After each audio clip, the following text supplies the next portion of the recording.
I had what felt like a bit of a wheel wobble. I've got a feeling it's this bottom engine mount. For the other side, somebody suggested these were tapered. I'm going to put this in the freezer overnight, and in the morning when I come to put it in, I will use a hot air gun to heat up the housing, just to see if it makes any difference and see if it goes in better. There appears to be a decent amount of room here to get to this lower engine mount.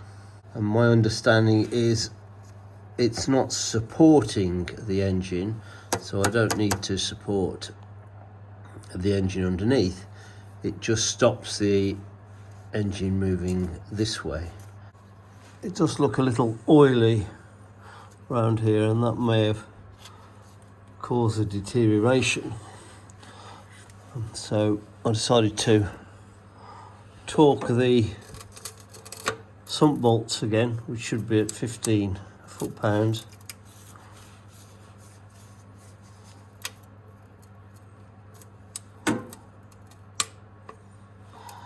Bolts are 11mm. Looking directly underneath this, mine appears to have a twist in that direction. I'm sure that shouldn't be the case, as it goes through that engine mount. It's not straight out. This nut and bolt are 16mm, and there don't appear to be any washers. Well, I thought it was 19, but turns out they're both 18mm.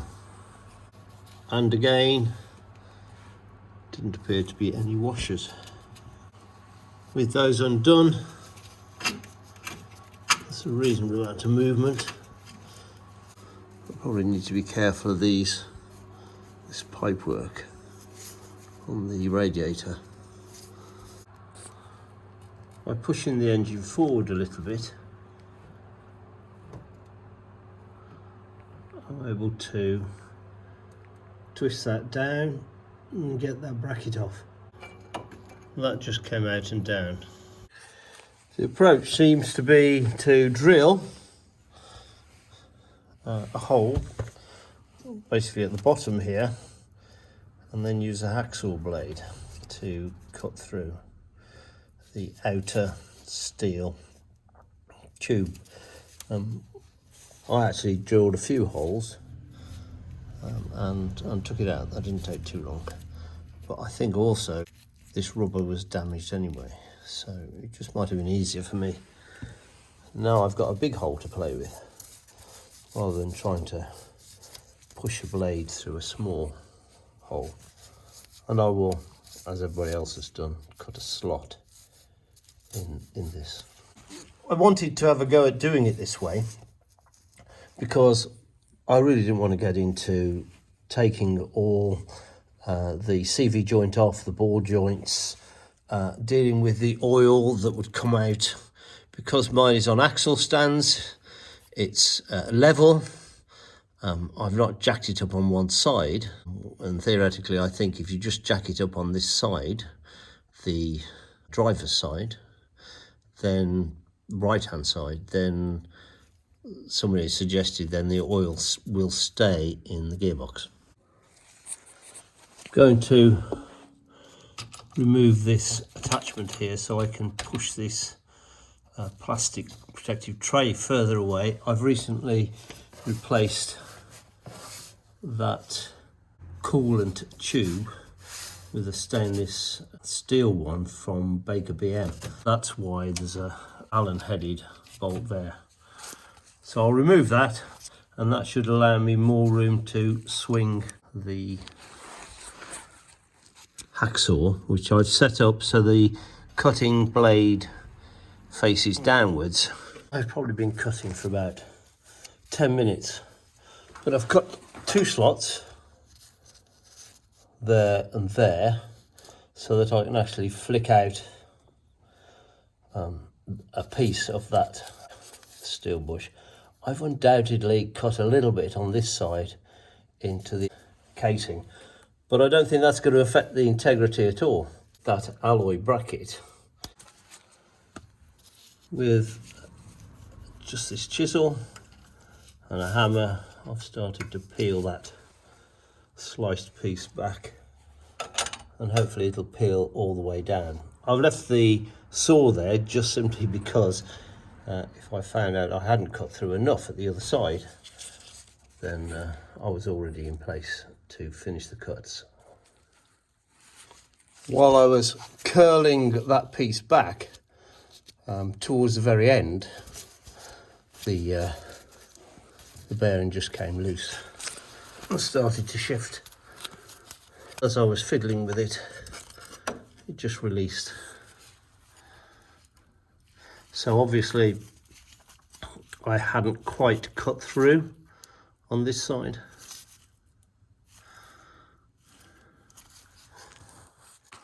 I'll clean the insides of this out and see if I can insert the other engine mounting. I probably should have done this in the first place, but this is the oil temperature sensor. And because I'm going to be whacking in the bush, the mounting, then I decided I really needed to remove that, and that's a 7mm on that nut. Then I can put that out of the way and I won't damage the wire. So I've got the bush in the freezer where it's been overnight. I've greased it with copper ease.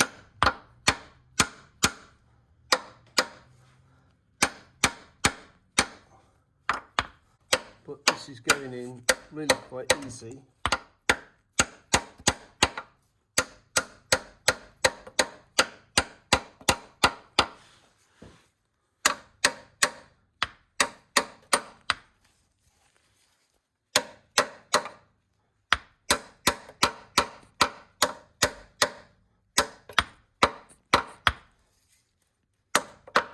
I don't want to wait too long because obviously the bush is cold.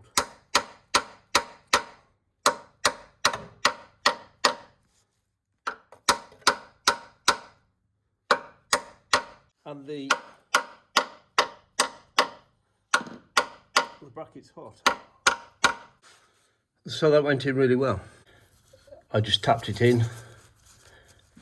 It went in within a few minutes.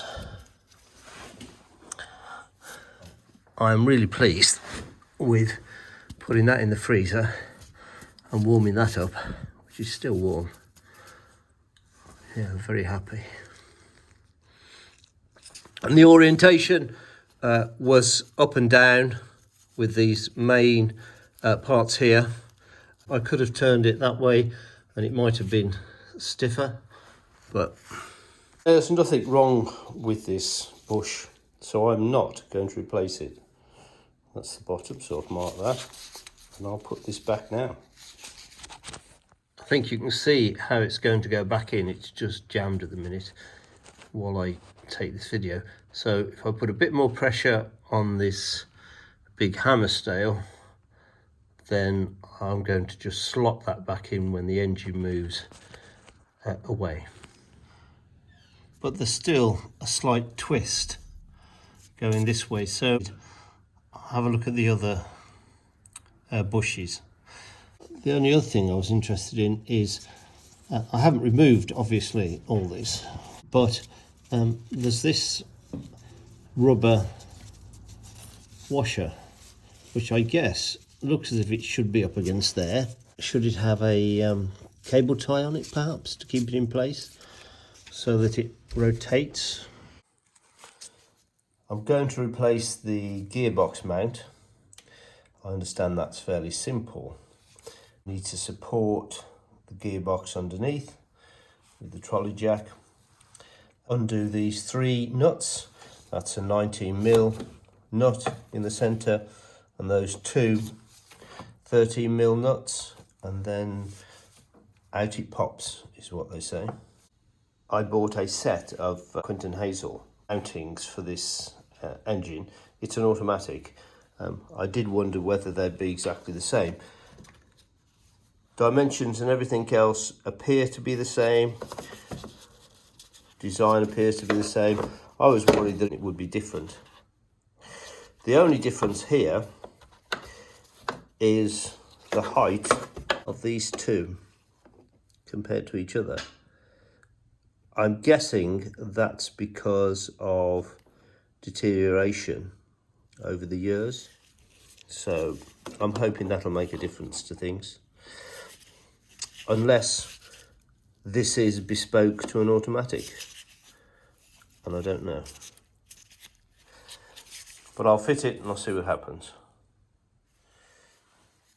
Interesting, the washer that goes back on has a flat face, so it can only go back on in one type of orientation.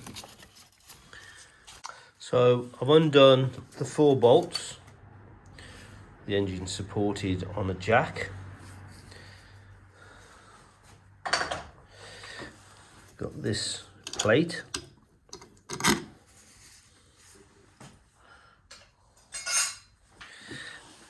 Then I need to remove those two to give me easier access, and then this metal ring here has these 3 slots in it. My understanding is if you get a chisel in there and whack that, then that'll rotate that mounting, because in the wing is a captive bolt. The replacement mount looks like that, so we'll fit in there, and then it'll be that screws into the captive bolt beneath. Hopefully by just spraying in that inner wing area, it'll just run down into the area where that bolt is. A couple of sharp taps on this part here has caused the ring to already start rotating. Before I get any further, I'm going to remove these 2, and these are simple 13mm nuts. This particular nut down here was proving really hard to access. I measured it against one of the new bump stops that would be in there, and it hasn't deteriorated. There's no problem, whereas the other one this side had split. I think I could get it off very, very slowly with an open-ended spanner, or I had a cranked 1/2 inch. But at the end of the day, I think I'm going to leave that and try and get this mounting out without having to remove that one, which I can. So I'll just compare those two, the new one and the old one, see what they look like. I think the new one's higher, so less compressed. That ring may be a bit taller on the original. Screw the mounting in by hand and then finished off by tightening it up using the chisel approach. So I know that's securely fastened there. The engine's definitely moved a little, so I'm going to have to help it over a little in order to get everything to line up. With those 3 nuts done up properly, this was still a bit loose, but once I'd let the jack go and then wriggle the engine a little bit, only just to seat it properly, then I'll now do up that nut, and that should be it. I do need some long reach sockets, so on this one I had to resort to a metric 5/8 to reach down to fit that nut. As regards the alignment, it still looks slightly off. I'd loosened this bolt in order that the engine could, when I'd replaced all the other engine mounts, perhaps line up, and there still seems to be a twist